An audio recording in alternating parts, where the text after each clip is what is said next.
সম্মানিত ভিউয়ার্স, আসসালামু আলাইকুম। আশা করি সবাই ভালো আছেন। আজকে আমরা আলোচনা করব আইটেল পাওয়ার 110 নিয়ে। কথা না বাড়িয়ে আমরা মূল ভিডিওতে চলে যাব। সবার কাছে ছোট্ট একটা রিকোয়েস্ট, ইউটিউব থেকে দেখে থাকলে আমাদের চ্যানেলটি সাবস্ক্রাইব করে রাখবেন এবং ফেসবুক থেকে দেখে থাকলে অবশ্যই পেজটি ফলো করে রাখবেন। প্রথমে আমরা এই ফোনটির আউটলুক এবং গঠন নিয়ে কথা বলবো। আপনারা দেখতে পাচ্ছেন আমার হাতে যে ফোনটি একটু মোটা এবং ফুল বডি হচ্ছে প্লাস্টিকের তৈরি। আর এই ফোনটি আইটেলের সবথেকে বেশি চার্জের ফোন বলা হয়, কারণ এটা 1.77 ইঞ্চি ছোটো ডিসপ্লে হওয়ার কারণে এবং ব্যাটারিটা অনেক বড় হওয়ার কারণে চার্জ কিন্তু অনেক দিন যায় এই ফোনটিতে। আমরা যদি এর পিছন সাইডটা খুলে দেখি তাহলে দেখতে পারবো ডুয়েল সিম কার্ড স্লট এবং একটি সিঙ্গেল মেমোরি স্লট।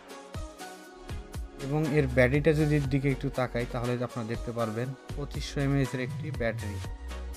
যদি আপনারা কথা বলেন অনায়াসে এই ব্যাটারি দিয়ে কিন্তু আপনারা 7 থেকে 8 দিন শুধু কথা বলতে পারবেন। আর যদি অনেকে ভিডিও দেখে বা অডিও গান শোনেন সেক্ষেত্রে কিন্তু 4 থেকে 5 দিন এই ফোনটিতে চার্জ যাবে। আপনারা জানেন চার্জের ক্ষেত্রে আইটেল বরাবরই খুবই ভালো। আর এই ফোনটি আইটেল বর্তমানে নতুন লঞ্চ করেছে, আইটেল পাওয়ার 110 এই মডেলটি। এই ফোনটিতে আমরা যদি একটু সেটিংয়ে যাই তাহলে দেখতে পারবেন প্রথমে আমরা এক্সট্রা যে সেটিংটা রয়েছে সেখানে চলে যাব। এখানে পিং ট্র্যাকার যে অপশনটা রয়েছে সেটার মাধ্যমে আপনারা সব কিছু সেটিংগুলো বন্ধ করতে পারবেন। কথা বলা, নাম্বার টিপলে যে কথা বলে সেই অপশনটি বন্ধ করতে পারবেন। এছাড়াও টর্চ, অ্যালার্ম, ক্যালেন্ডার, ব্লুটুথ এই সেটিংয়ের মধ্যে আপনারা পেয়ে যাবেন। আমরা যদি একটু মেসেজ ক্যাপাসিটি দেখতে চাই তাহলে কিন্তু আমরা দেখতে পারবো এই ফোনটির মেসেজ ক্যাপাসিটি। অনেকেই প্রশ্ন করে থাকেন ভাইয়া মেসেজ ক্যাপাসিটি কতগুলো, যার কারণে আমরা অনেক ভিডিওতে বলতে পারি এবং অনেক সময় সবাইকে বলতে পারি না। তো এটাতে আমরা এখন মেসেজ ক্যাপাসিটিটা দেখে নেব এই ফোনটির। আর এই ফোনটির মেসেজ ক্যাপাসিটিটা হচ্ছে 250টি। আপনার অন্য অন্য ফোনে দেখবেন 200টা বা 100টার মতো মেসেজ ক্যাপাসিটি থাকে। এই ফোনটিতে কিন্তু আপনি 250 মেসেজ রাখতে পারবেন শুধু ফোনে। এরপরে আমরা ফোন বুকে চলে যাব। এই ফোনটির ফোন বুকে অনেক ভালো একটা নিউজ আছে, কারণ এই ফোনটিতে আপনারা ফোন বুকে কিন্তু 2000 নাম্বার সেভ করতে পারবেন। ধারণা করা যায় এটা ছোট ফোনে 2000 ফোন বুক, এইরকম ছোট ফোন আর কি বর্তমান সময়ে পাওয়া যায় না।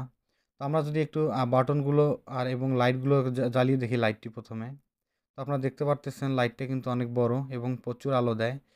অনেক সময় দেখা যায় মুরব্বি মানুষ যারা ইউজ করতে চায় তাদের কিন্তু লাইট অবশ্যই প্রয়োজন। আর যদি বাটনগুলো আমি একটু ভালো করে আপনাদেরকে দেখাই চাপ দিয়ে, দেখতে পারতেছেন কোনো ধরনের স্লো ইস্যু কিন্তু হয় না। তো আমরা ম্যাক্সিমাম যেমন ছোট ফোনগুলোতে দেখি যে অনেক স্লো কাজ করে বাটনগুলো, এটার কিন্তু স্লো কাজ করে না। এছাড়া আপনার আইটেলের যতগুলো মডেলের ফোন আপনারা ব্যবহার করছেন বা দেখেছেন সবগুলো সেটিং কিন্তু সেমই আছে এটার সাথে, একদম সেম। তো এই বিষয়ে আমি বেশি কিছু বলতে চাই না, ভিডিও বড় হয়ে যাবে। আর আপনাদের কিছু জানার থাকলে অবশ্যই কমেন্টে লিখে দিবেন। আর আপনার এটার সাথে বক্সে পেয়ে যাবেন একটি চার্জার এবং একটি ওয়ারেন্টি কার্ড। সর্বশেষ আমি এই ফোনটির প্রাইস নিয়ে কথা বলবো। এই ফোনটির প্রাইস হচ্ছে 1250 টাকা।